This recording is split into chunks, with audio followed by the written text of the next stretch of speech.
strategize together. Let's hear it from an expert. Join the conversation, it's informative and free. You and me, let's talk some strategy.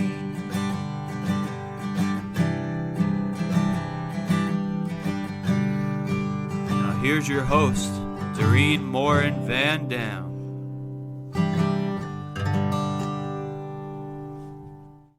Hey everybody, my name is Dorien Morin-van, and today we're going to talk about how to 10x your visibility with an expert from my home country, the Netherlands. But before we do, I want to welcome everybody to another episode of Strategy Talks. If you're here live, let us know in the comment where you're joining us from. If you're watching the replay, put hashtag replay in the comments. And for those of you who listen to Strategy Talks as a podcast, a special shout out welcome to you. So before we get started, I want to do another shout out to our sponsor, Social Insider. They are the intuitive dashboard for social media analytics, reporting, and competitors analysis for brands and agencies. If you need data, you need Social Insider. So without much further ado, I'm going to bring onto the screen with me today, Elisabeth Griffioen, as we would say in Dutch.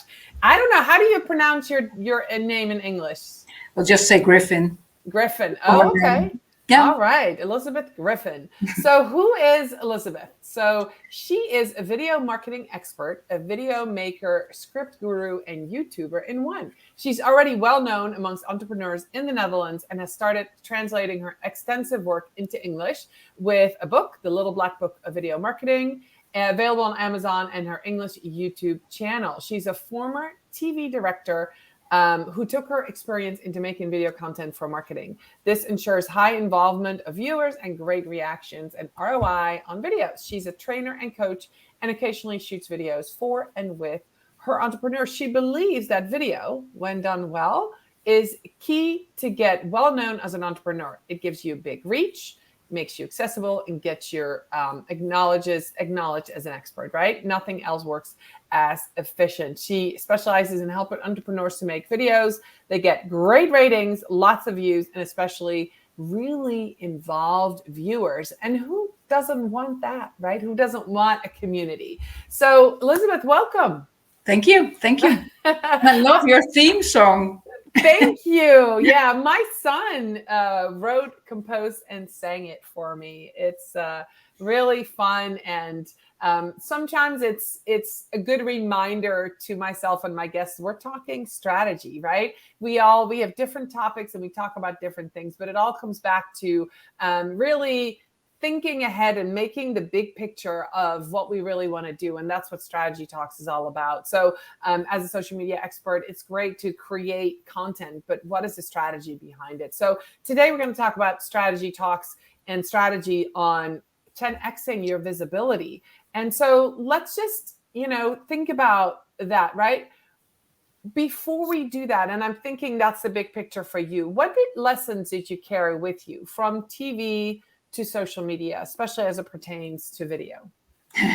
Yes, I think in television, everything is about ratings and it's about popularity of TV programs. And what I learned there was to attract viewers and keep them hooked until the end, until after the next commercial break even. And that's what I teach my people, because the first thing if entrepreneurs shoot videos, the first thing they start doing is turning on the camera and start talking. But there's a different way to make videos, and that's if you keep the eyes moving. That's what people say. So if you make it change places, if you move around, if you make your story very short and interesting, then you really attract viewers, and you hook people into your video until the end. And at sort of near the end, this is where the call to action is. So that's where we want people to be. Right. But you want them to stay to the end, so Yes. you have that call to action. Yeah. So short videos, I love that. TV is about ratings. So what kind of metric can we put around ratings for a video? What do you look at? So what to you, like if TV, your rating is a 10, I'm assuming that's the highest rating. What is a good rated video on your end? So we're talking to YouTube, right? You're a YouTuber. What gives, how do you measure?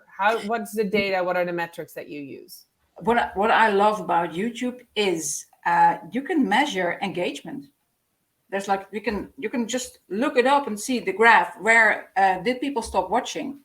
And of course, on YouTube, it's very normal not to make it to the end of the video because we get distracted and stuff. But I've heard like the average is about 40% of viewers get to the end of the video, and it's of course it's different for short videos than for longer videos. But YouTube appreciates if you keep people until the end or as long as possible. So there's a simple number with every video where you can see how long did most people stay, and I'm sort of aiming for 80%. Oh, that's awesome. That's awesome. Yeah. So how long they stay, that's your ranking. If they stay longer. And so then you can start diving into additional data, right? So now you're looking at, okay, these 3 videos, they stayed 80%. What is similar to these 3 videos that I did, right? So you're starting to analyze. This is the strategy part that we want to talk about, because that will help you. The longer people stay, the more your visibility increases, I'm assuming. This is also a number that people avoid looking at, because it's sort of, well, it confronts you with people leaving, and we really don't want to know that. But if I have a part of my video where I, right in the middle, where I think, oh, I'll have some music and some shots of me walking, where you think, oh, it's nice in the video, but you can see the drop off right away. It also stopped me trying to make jokes in my videos, because I saw people dropping off there as well. So I'm that's fascinating. People don't like you doing jokes? No. So B-roll, maybe not so good. Jokes, not so good. Well, you have to keep people curious. And somewhere, if you have like 5 seconds of B-roll and music, people are like, well, maybe we'll go somewhere else. So yes, it gets you very strict about scripts and about using shots and about editing. That's interesting. So let's talk about, just come to mind, props. Like, hey, I'm drinking something,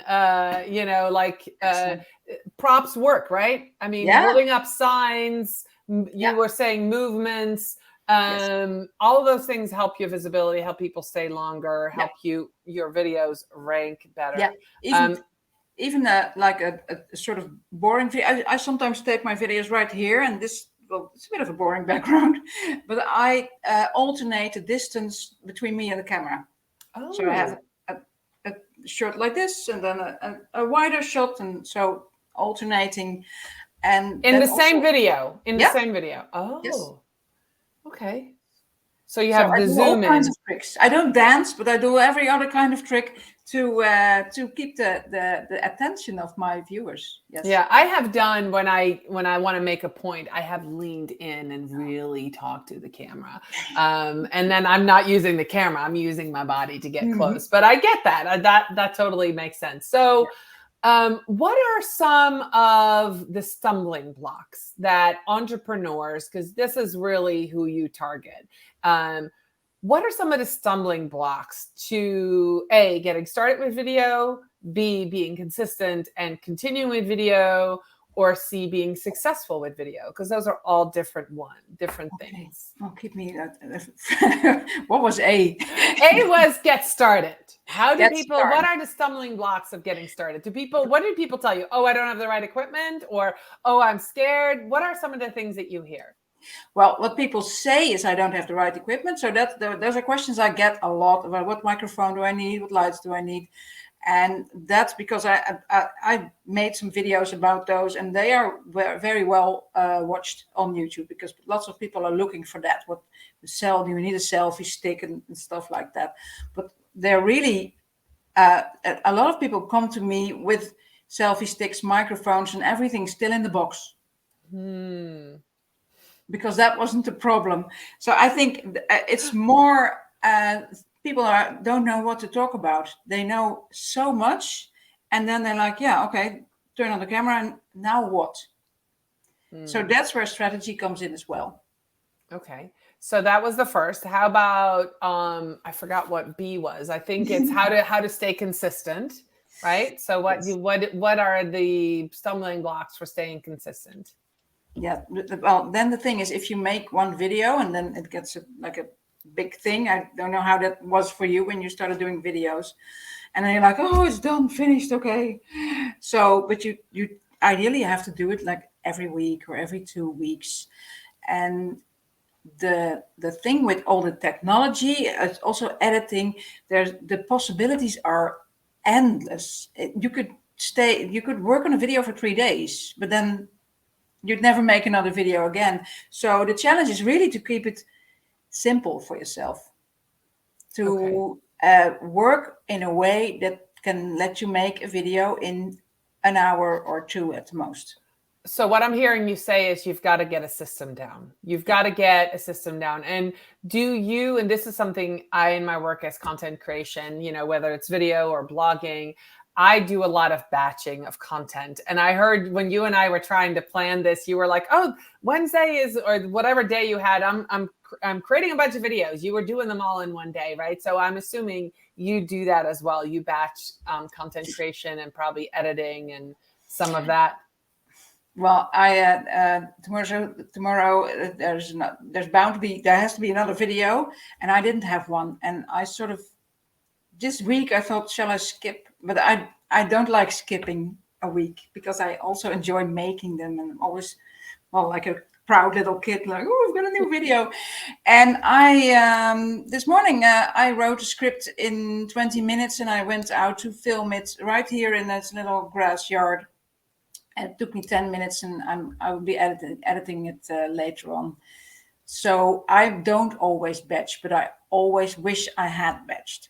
Okay. And Yes. if you're watching this, one of the tips for, doing a podcast over and over, because I have guests, and Elisabeth, you can attest to that. I am booking mine into September now, right? So I'm booking like 3-4 months ahead, because that's my safety. That's my fallback. So if I have these already created, if I'm working ahead, then I'm consistent every week. So I just read something on LinkedIn about one of the, somebody was, I think it was Sesame Street. Sesame Street is really successful on TikTok. And somebody was kind of doing a case study on them, why and how and what kind of content they were producing. But the one tip that stuck with me was before they posted the first clip, they had already produced 40 of them. Now, that's scary to me because what if the first 10 are wrong and you've done it wrong? You created all this strategy and created all this content, and your audience is not necessarily liking it. Now you have 30 others that you're supposed to post. So that's a little bit of to me, that's a little scary thing. But I guess if you have a big budget like Sesame Street, then, maybe you can do that. For me, I don't want to be too far ahead because I want to be able to, jump on trending topics and make sure I have guests that have something to say that's going on this month or next month. So you have to find that balance. So let's get back to visibility. So the last stumbling block is, so we had, oh my gosh, now I lost my train of thought. So new people. Yeah. Resistance. Yeah. And C. then the C was, I think, how do you keep going? Right. So the consistency was there. So now how do you increase your visibility? How do you move forward, and how do you stay, I guess, motivated even? Yeah. Well, this is where it gets interesting because you start doing videos, and as entrepreneurs, we know a lot, and we try to share some knowledge where our future clients, what they're looking for. But we're not always sure what they are looking for. They themselves aren't even sure. So you start trying stuff like, oh, if I do a video about this, I get a lot of reactions. If I do a video about this, I get a lot of emails. What happens? And we try to find like the sweet spot where the stuff that I can share easily, that my future clients want to know right now. And looking for that sweet spot is what makes it so interesting. I think that must be the same for every content creation. It is. Yeah, because you want to make sure, like last month I was looking for a bunch of people to talk about AI. Yeah. Right. And so I got one, and then I booked another one, and then I booked another one. So I have 4 episodes that are going to be about AI. But it's important because that's what my audience wants. But I didn't know that in January when I started booking people, because that wasn't a big thing until all of a sudden it was. So that makes sense. So let's talk about culture. It's, I'm from the Netherlands. You live in the Netherlands. You're Dutch. There's a saying in Dutch, and if you're from Europe or you know any Dutch people, you know this. One of the sayings we have is just be normal, that's crazy enough, and for those of you who've never heard me speak Dutch, it goes something like this: doe maar normaal, dan doe je al gek genoeg. And being on video, when I started doing video right around maybe 8-10 years ago, when I started my business about 13 years ago, people in the Netherlands thought that was crazy. Why would you go on social media and create a video? So let's talk about that, because in the US, people on stage are bigger. Everything in the US is bigger. Everybody speaks bigger, does bigger. It's all flair and show. And the Dutch people aren't like that, are they? Well, they're afraid to be seen like that, but once they do it, they actually enjoy it. That's a good distinction. Yeah. So how do they get past that? How do you help people with that? I help them by teaching them how to prepare. Because if you go in front of a camera, and then, well, Dutch people I don't know, it's in our culture, in the water, I don't know, we want to make ourselves small, and that's good. Yeah. Because nothing can go wrong, and nobody can think anything of us. And the funny thing is, I used to be like that, of course, but I know America a bit, so that what I had some examples in America. I was watching Morin-van and Danielle Laporte and people like that, and I thought, well, why couldn't I do that? So, but yeah, people are afraid that they are. People think negative stuff about them. But I teach them, the first thing I teach them is most important, and that's why I almost never get any negativity at all, is that I make sure that every video I make is carrying something of value. I teach people very, very small, easy to remember lessons in my video. And I sort of see it as coming somewhere with a present. You don't go to a birthday empty-handed, and I don't go to YouTube empty-handed. I always have something to give. That's a great tip right there. For those of you, let's say it again, Elisabeth. That is perfect. Every video I make is a present to your target audience. And that helps in 2 ways. The first thing is with yourself, because you're like, oh, well, take it or leave it, people. I'm bringing something of value. If you don't like it, goodbye. So that makes for a totally different attitude. Instead of, oh, like me, you're like, here, there you go. And then the second one is some people will appreciate it, and the people who don't appreciate it, they will just leave, because, well, they're turning the present down, fine as well. All right. So now you are teaching people how to get on video, and you're telling them about scripting and preparing. And then obviously you're teaching them how to be successful on YouTube. So how do you then up that visibility? Is that just by doing that, or are there any other special promotional things we need to know about? Tagging, SEO, there's probably a whole bunch of stuff, but if you want to give us like a couple of ideas, like if somebody's already doing videos, but their visibility is minimal, what is one thing they can do today to make a difference?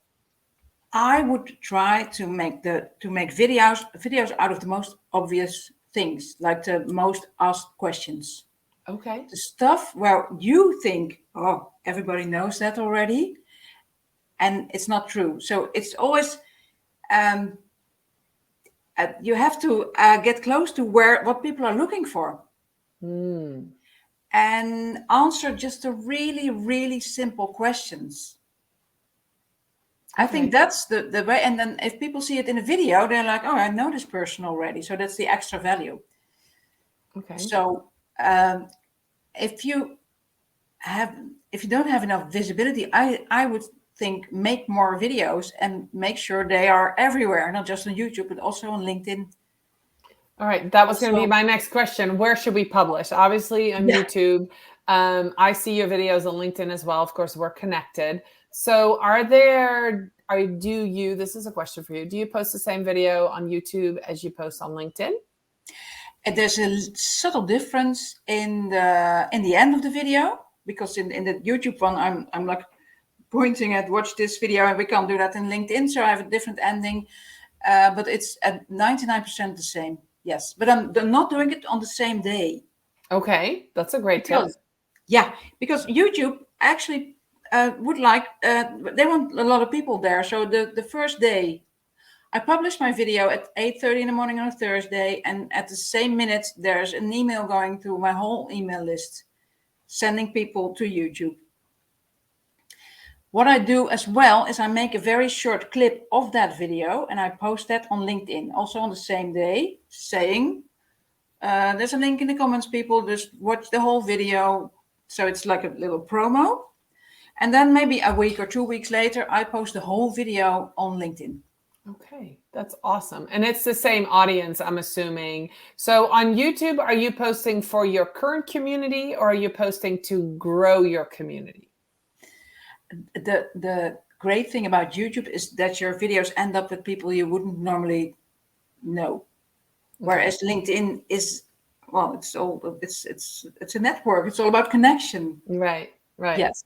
Okay. So there is, I think, when I started making weekly videos, I first posted them on Facebook and LinkedIn, and I used to have lots and lots of views, like 25,000 views for a video on LinkedIn. And then I posted the same video on YouTube, and I had 12 views.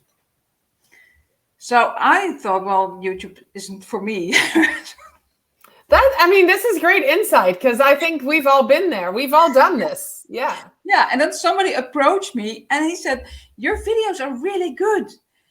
How come you're so bad on YouTube? And I thought, oh, I've got to do something about this. And I got some lessons, and I followed some people, and I took some courses, and I realized a really big thing. And that was, I wasn't, the videos were okay, but I wasn't clear about what I was coming to bring. So they were more about me. Like, oh, look, I'm going to take a teacher course here, or something happening, or I'm doing shopping. And I think on people who already know you, they can appreciate that. Right. Which is LinkedIn and Facebook. Yeah. But then people who are like, who is she? I don't care if she's doing groceries. I want to know about this microphone. So I actually started changing my subjects and giving attention to the titles and the thumbnails and the CEO and everything. And it started going up right away. Okay. Yeah. And then I thought, well, I can't, these YouTube videos, the people on LinkedIn might not like them. But they did. They did. Okay. Because they were ready for that next phase of types of videos. Interesting. Yes. So if you want to up 10 times your visibility, and you're not the only ones who says this, I've interviewed other people. YouTube is the second largest search engine. You should go put your videos there. That's where they should live. YouTube pays you. If you get enough followers, subscribers, if you get enough videos, YouTube will pay you. The truth is, TikTok, barely paying anything. Instagram, barely paying anything. All of the big content creators who get paid for creating videos are on YouTube. So let's talk very briefly about do you have both a Dutch and an English channel, Elisabeth? Yes, I do. Okay. Yeah. So are they connected somehow? Are they, they're No. separate? They're separate from, even on separate email accounts, because I didn't want to well, for let's spread the risk. Right. So, No, I think it's interesting because there's plenty of people who watch a show who live in the US but might be from Europe, or live in Europe and they might be from South America. There's a lot of people who speak multiple languages. Yeah. And so it is definitely a frequently asked question. Should I double post on social media? You know, what language should I? So I wanted to bring that up. I think that is very interesting. What so far, how long have you had the second channel, the English since one? August. Okay. So what are some takeaways that you can share with us? Because I think this is super interesting. Well, to me, because there's people say, oh, you speak Dutch and do an English subtitles and stuff like that. But there's two things I want to share. The first one is people do not like channels in different languages because it's too much to cope with, really. And I found it surprisingly easy to record my videos in 2 languages. Oh. I thought that's going to be really tough. Maybe I have to get the frequency down to once every 2 weeks. But now, this afternoon, I shot 2 videos in 25 minutes. I write the script in Dutch because, well, that's my first language. Then I take it through DeepL, you know, the translation app. And of course, I have to change. DeepL is not very good with the Dutch humor. I was going to say, I use Chat GPT for translation now, and it's really good. So try that. That's a free thing too. Yeah, I will. So and then I print it out, and I've got 2 pieces of paper, and I just do it by like what you call them, a paragraph. Yeah, segments, paragraphs. Yeah. Yeah, and I do it. I change it around, and it's going really fast. That's awesome. Because there's a script, you can just, all you have to do is just do it. And then all you have to do is exactly repeat the lines that are on the paper into the camera with a bit of feeling, of course. And then the whole editing is easy as well, because it's all been thought out beforehand. All right. So before we go, what equipment do you use? Do you use your video camera, or do you use your smartphone? What do you use? I've used my smartphone, my iPhone a lot, but now I own a Sony video camera, like a small vlogging camera. Okay. How about microphone and selfie stick? I mount it on a selfie stick, a bit of a longer one. And I love this one because it has little legs. Mm-hmm. Yeah. So you can put it on a table or so that's what I use, and I use a wireless microphone. Actually, that's a bit of luxury. Yeah. Do you know this one? Yep. The Rode wireless. Go. I have them too. Yeah. I have the older version, but I have those. Yeah. This is the first as well, and I've got a lavalier microphone with it. So I don't have to carry this block on my. Yeah. That's what I use. All right. Last question, Elisabeth. If somebody were going to invest time or money in one or the other, audio or video, audio, sound or sight, so camera or microphone, what do you recommend? Always sound. Okay. All right. Thank you. So, Elisabeth, how can people connect with you? Where can they find your YouTube channels? And remind everybody what the name of your business is so they can find you and look for you. It is Top of Mind Video Marketing, because that's what we want, that place top of mind. So the website is topofmindvideomarketing.com. And, well, the YouTube channel is Top of Mind Video Marketing. Okay. Yes. In English and in Dutch, it's the same, or? I have a Dutch company name as well that I can tell. I have some people that listen and watch us from the Netherlands. So, the Video Vakvrouw. A Video Vakvrouw. Okay. But I couldn't translate that. No. Awesome. Well, Elisabeth, thank you so much. If you're on social media, you want people to come to your YouTube channel, but I did hear you say you're active on LinkedIn. So go look for Elisabeth Griffioen on Instagram and on LinkedIn. Appreciate you being with us today. If you're watching this and you're already doing video, there were some incredible tips in here to 10x your visibility. Go ahead and try them out and make sure Elisabeth knows when they work. There's a couple of things that you said that I'm going to try. So I'm very, very excited. Thank you so much for those of you who were here live with us. If you watch this on the replay, thank you so much. And of course, as always, podcast listeners, we want to do a shout out. And thank you so much for sticking all the way to the end with us. I'll be back next week with another episode of Strategy Talks. Talk to you later. Bye, everybody.